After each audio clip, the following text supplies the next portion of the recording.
Саламатсыздар ма, құрметті көрермендер, оқырмандар. Бүгінгі біздің тақырыбымыз қазақ тіліндегі морфология саласының қосымшалар, соның ішінде жалғаулар. Яғни қосымшалар олар екіге бөлінеді: жұрнақ және жалғаулар. Жұрнақ дегеніміз сөзге жалғанған кезде, қосымша болып жалғаған кезде оған бір басқа сөз табын тудырады немесе сөзді түрлендіреді. Ал жалғау дегеніміз сөйлем ішіндегі сөздерді бір-бірімен байланыстыру үшін қажет қосымша. Жалғаудың негізгі төрт түрі болады. Олар көптік, септік, тәуелдік және жіктік. Осы төрт жалғау түріне біз қазір тоқталып кетеміз. Біріншісі көптік. Көптік жалғауы дегеніміз, яғни заттың көп екенін білдіретіні. Мысалы алатын болсақ, қалам. Қалам болса, оның көптік болу үшін, яғни көп мағына беру үшін оны қаламдар дейміз. Қаламдар. Мысалы, терезе. Терезе біреу болса, бірнеше терезе дейтін болса, онда терезелер болады. Яғни бұл жерде көптік жалғауының бірнеше жалғаулары бар. Яғни олар дар, дер, тар, тер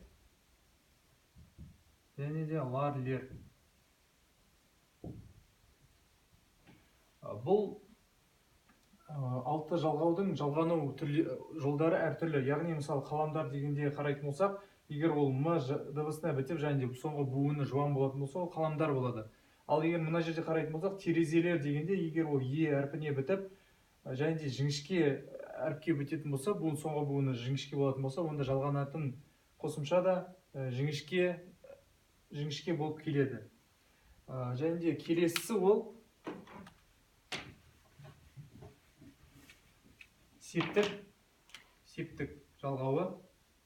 Септік негізі қазақ тілінде жетіге бөлінеді. Олар атау септігі, ілік септігі, барыс септігі, табыс, жатыс, шығыс және де көмектес. Осы жеті септік, олардың әрбірінің өзінің сұрақтары бар. Мысалы, атаудікі кім, не, іліктікі кімнің, ненің,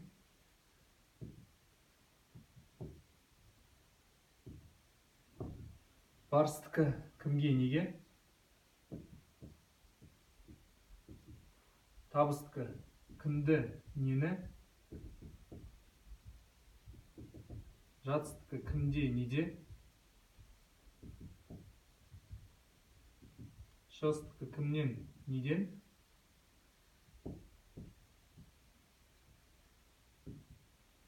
және көмектес кіммен, немен.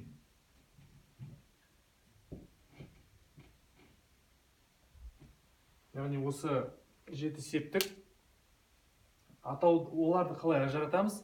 Яғни атау болатын болса, яғни ол бір сөзді атап тұр. Яғни тек қана кіммен, кім және не деген сұрақтарға жауап береді. Ілік дегеніміз бір нәрсені іліп алу, біреудің бір нәрсесіне іліп алу. Мысалы, менің сөмкемді іліп алды. Сол жердегі менің деген осы кімнің, ненің деген сұрақтарға жауап беру арқылы табуға болады. Барыс ол бару. Біреуге барған кезде немесе бір жерге барған кезде кімге, неге дейміз. Одан кейін табыс. Табыс нені табамыз, немесе кімді табамыз, соған байланысты кімді, нені дейміз. Жатыс кімде жатамыз, немесе неде жатамыз, соған байланысты кімде, неде деп. Мысалы, мен үйде жатырмын дегендегі осы жатыс септігінің неде деген сұрағына жауап береді.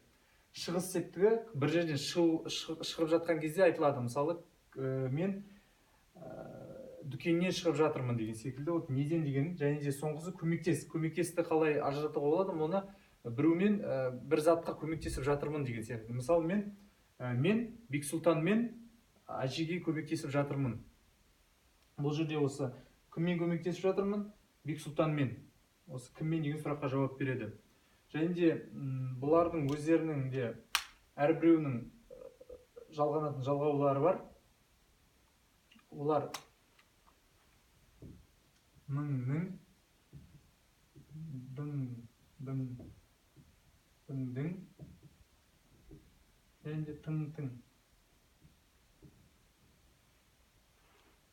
одан кейін барс, ға ге, қа ке. Табыстікі, н, жатыстікі, да, де, та, те. Шығыстікі, нан, нен, дан, ден, және де тан, тен. Ал көмектестікі тек қана пен, бен,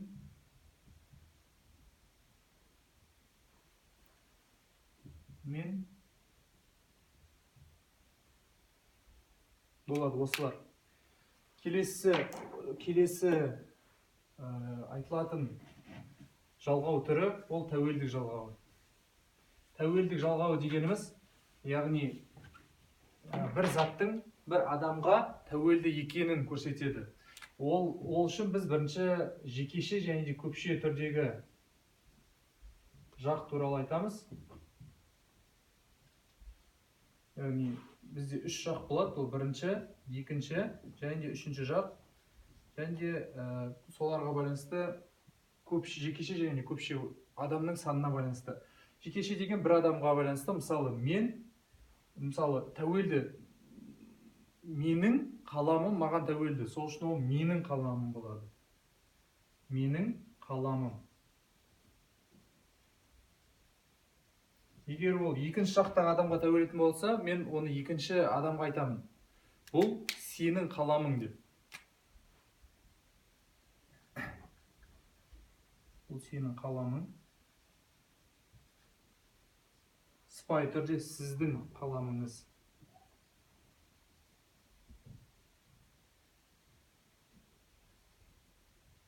Ал үшіншісі ол оның қаламы.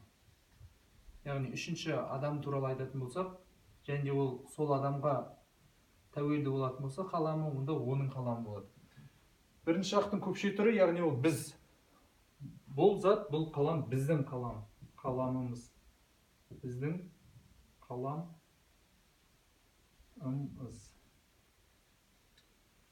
Екінші жақтың көпше түрі сендердің қаламдарың. Сендердің қаламдарың.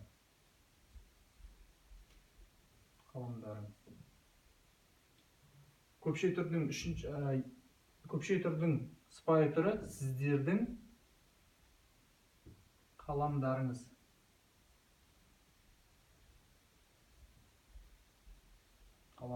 Және де соңғысы ол олардың қаламы.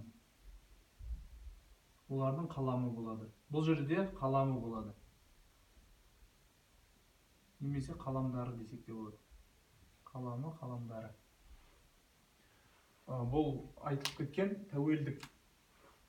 Тәуелдік, яғни заттың біреуге тәуелді екенін көрсетеміз. Және де соңғысы жалғаудың соңғы түрі ол жіктік жалғауы. Жіктік жалғау деген, яғни адамдарды жіктеу. Бұл жерде негізі біз жақпен жұмыс жасаймыз. Яғни жақты қолдану арқылы түсінуге оңай болады. Жекеше, қайтадан, және де көпше. Мысалы, жіктік дегеніміз, яғни адамдарды бір мамандыққа, мысалға байланысты жіктеу. Мысалы, мен доктормын.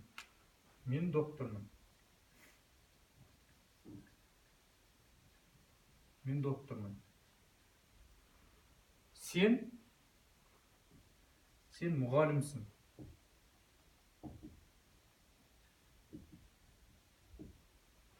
Сіз мұғалімсіз. Бұл екінші жақтың сыпайы түрі.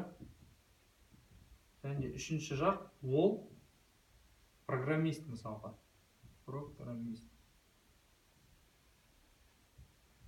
Дәл сол секілді көпше түрде ол біз болады. Біз қаламгерміз, мысалы қаламгер. Қаламгерміз. Сендер әртіссіңдер.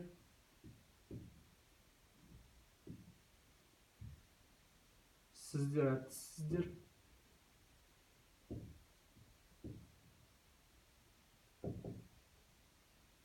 Және де олар мысалы өрт сөндірушілер. Өрт сөндірушілер. Яғни ешқандай қиындығы жоқ. Жіктік жалғауында.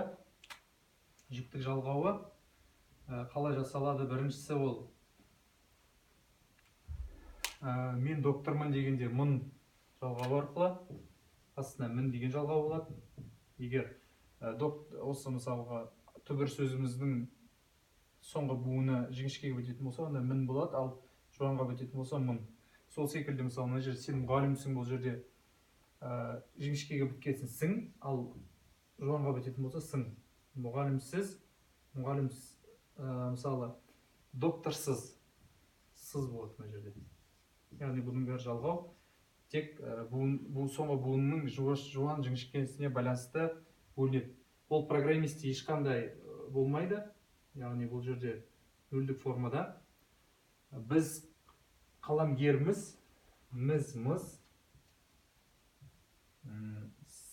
Сенде әртіссіңдер, сыңдар. Сендер докторсыңдар деген сияқты. Мысалы, мына жерде сыздар. Және де ол өрт сөндірушілер. Бұлар мысалға айтатын болсақ, бұлар мысалы мына жерде қарайтын болсақ программисттер, яғни бұл жерде тек қана лер, лар емес, сонымен қатар тер, тар бола алады. Осымен біздің сабағымыз аяқталды. Бүгін біз қосымшаның, соның ішінде жалғаудың 4 түрін анықтадық. Бұларды қазір сөйлем барысында қолданып көрейік.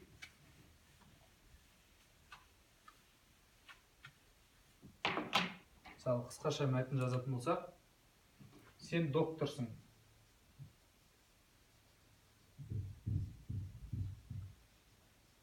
Сенің құралдарың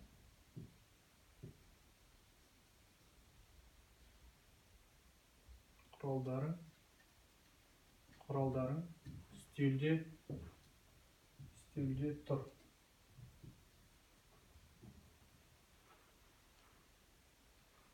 Және де бұл жерде қарайтын болсақ, сен докторсың, яғни бұл жіктік жалғауы, жіктік жалғауының екінші жағы.